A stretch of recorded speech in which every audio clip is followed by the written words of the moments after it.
মরুভূমির প্রখর গরমে একটি ছোট কাহিনী ঘটেছিল।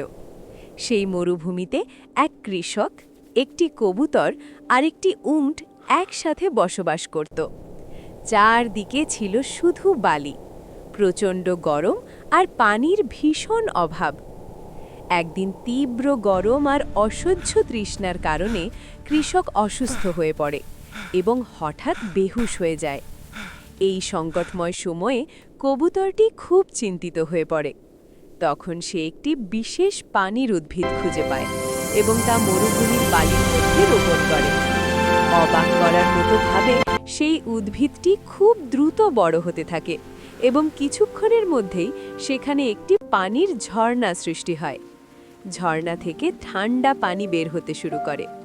কৃষক, কবুতর আর উট তিনজনেই সেই পানির ঝর্ণা থেকে পানি পান করে।